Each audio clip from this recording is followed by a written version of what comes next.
Hello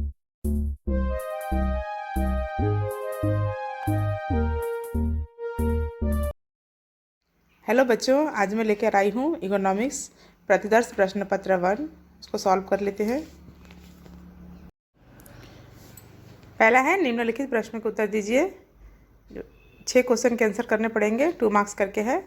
पहला question है आंतरिक व्यापार की 2 विशेषताएं लिखिए। आंसर है आंतरिक व्यापार की 2 विशेषताएं निम्नलिखित है। पहला है स्थानीय बाजार। आंतरिक व्यापार एक ही देश के भीतर होने वाला व्यापार है जिसमें उत्पादक और उपभोक्ता एक ही देश के निवासी होते हैं। दूसरा है देशीय मुद्रा का प्रयोग। आंतरिक व्यापार में देश की अपनी मुद्रा का प्रयोग किया जाता है, जैसे कि भारत में है रुपया। दूसरा क्वेश्चन है अथवा करके जो दिया गया है, अंतर्राष्ट्रीय व्यापार की 2 विशेषताएं लिखिए। आंसर है अंतर्राष्ट्रीय व्यापार की 2 विशेषताएं निम्नलिखित है। पहला है देशों के बीच व्यापार। अंतर्राष्ट्रीय व्यापार 2 या 2 से अधिक देशों के बीच होने वाला व्यापार है जिसमें एक देश से दूसरे देश में वस्तुओं और सेवाओं का आदान प्रदान होता है। दूसरा है विदेशी मुद्रा का प्रयोग। अंतर्राष्ट्रीय व्यापार में विदेशी मुद्रा का प्रयोग किया जाता है, जैसे कि भारत में अमेरिकी डॉलर या यूरो।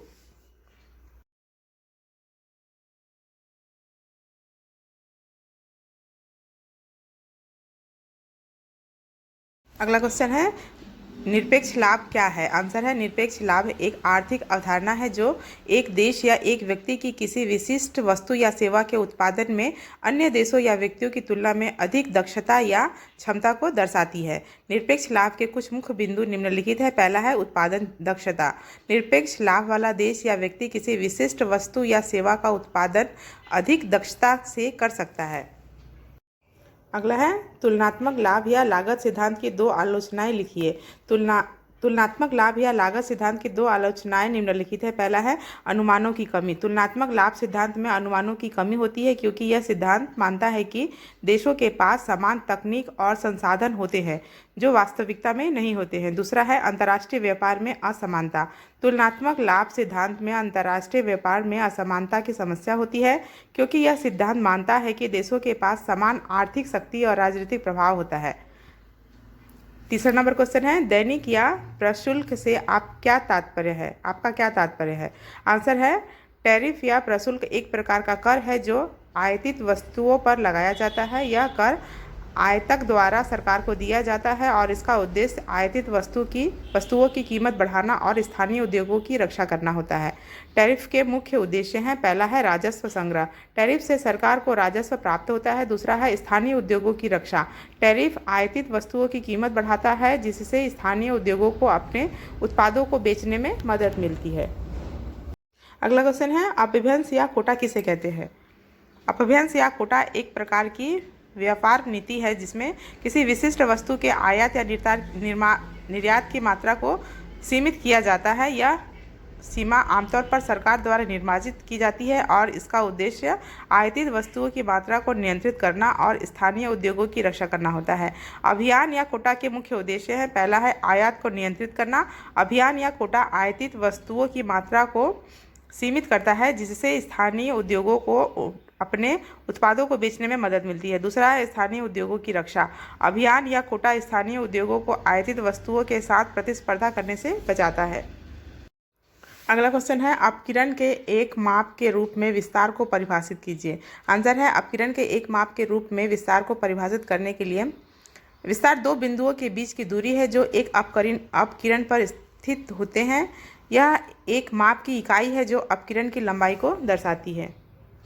अगला क्वेश्चन है अपकिरण के एक उपाय के रूप में विस्तार के एक गुण और एक दोष का उल्लेख करें। आंसर है अपकिरण के एक उपाय के रूप में विस्तार के एक गुण और दोष का उल्लेख करने के लिए पहला है गुण। विस्तार अपकिरण की लंबाई को मापने के लिए एक सटीक और विश्वसनीय तरीका है जिससे हमें अपकिरण के आकार और संरचना के बारे में जानकारी मिलती है।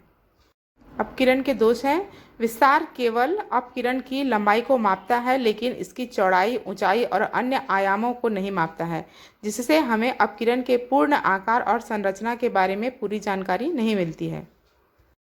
अगला क्वेश्चन है सूचकांक की परिभाषा दीजिए। आंसर है सूचकांक एक सांख्यिकीय उपकरण है जो किसी विशिष्ट वस्तु, सेवा या आर्थिक गतिविधि के मूल्य, मात्रा या अन्य विशेषताओं में परिवर्तन को मापने के लिए उपयोग किया जाता है। सूचकांक आमतौर पर एक निश्चित समय अवधि में एक निश्चित मूल्य या मात्रा के सापेक्ष परिवर्तन को दर्शाता है, जिससे हमें उस वस्तु, सेवा या आर्थिक गतिविधि के प्रदर्शन के बारे में जानकारी मिलती है। अगला क्वेश्चन है आधार वर्ष क्या है। आंसर है आधार वर्ष एक निश्चित वर्ष होता है जिसे सांख्यिकीय विश्लेषण और तुलना के लिए एक मानक या आधार के रूप में उपयोग किया जाता है। यह वर्ष आमतौर पर एक सूचकांक के निर्माण के लिए चुना जाता है, जैसे कि मुद्रास्फीति सूचकांक या औद्योगिक उत्पादन सूचकांक। आधार वर्ष का उद्देश्य एक निश्चित समय अवधि में परिवर्तन को मापने के लिए एक स्थिर बिंदु प्रदान करता है। यह वर्ष आमतौर पर एक सामान्य वर्ष होता है जिसमें कोई असामान्य घटना या परिवर्तन नहीं होता है। अगला क्वेश्चन है उपभोक्ता मूल्य सूचकांक क्या है। आंसर है उपभोक्ता मूल्य सूचकांक एक सांख्यिकीय सूचकांक है जो एक निश्चित समय अवधि में उपभोक्ताओं द्वारा खरीदी गई वस्तुओं और सेवाओं की कीमतों में परिवर्तन को मापता है। यह सूचकांक मुद्रास्फीति को मापने के लिए उपयोग किया जाता है। उपभोक्ता मूल्य सूचकांक में आमतौर पर निम्नलिखित वस्तुओं और सेवाओं की कीमतें शामिल होती हैं, जैसे भोजन, कपड़े, आवास, परिवहन, स्वास्थ्य सेवाएं, शिक्षा, मनोरंजन। अगला क्वेश्चन है थोक मूल्य सूचकांक की दो उपयोगिता लिखिए। आंसर है थोक मूल्य सूचकांक की दो उपयोगिताएं निम्नलिखित है। पहला है मुद्रास्फीति का मापन। थोक मूल्य सूचकांक मुद्रास्फीति को मापने के लिए उपयोग किया जाता है। यह सूचकांक उत्पादकों द्वारा वस्तुओं और सेवाओं की कीमतों में परिवर्तन को दर्शाता है, जिससे हमें मुद्रास्फीति की दर का पता चलता है। दूसरा है आर्थिक गतिविधियों का विश्लेषण। थोक मूल्य सूचकांक आर्थिक गतिविधियों का विश्लेषण करने के लिए उपयोग किया जाता है। यह सूचकांक उत्पादन, उपभोग और व्यापार में परिवर्तन को दर्शाता है, जिससे हमें आर्थिक गतिविधियों की स्थिति का पता चलता है। आगे बढ़ते हैं। दूसरा नंबर क्वेश्चन है जो 4 मार्क्स के रहेंगे। निम्नलिखित प्रश्नों के उत्तर दीजिए। पहला प्रश्न है एकाधिकार के 4 विशेषताओं को लिखिए। आंसर है एकाधिकार की 4 विशेषताएं निम्नलिखित है। पहला है एकल उत्पादक। एकाधिकार में केवल एक ही उत्पादक या फर्म होती है जो बाजार में एक विशिष्ट वस्तु या सेवा का उत्पादन और वितरण करती हैं। दूसरा है प्रवेश की रुकावट। एकाधिकार में नए उत्पादकों के लिए बाजार में प्रवेश करना मुश्किल या असंभव होता है, जिससे एकल उत्पादक का एकाधिकार बना रहता है।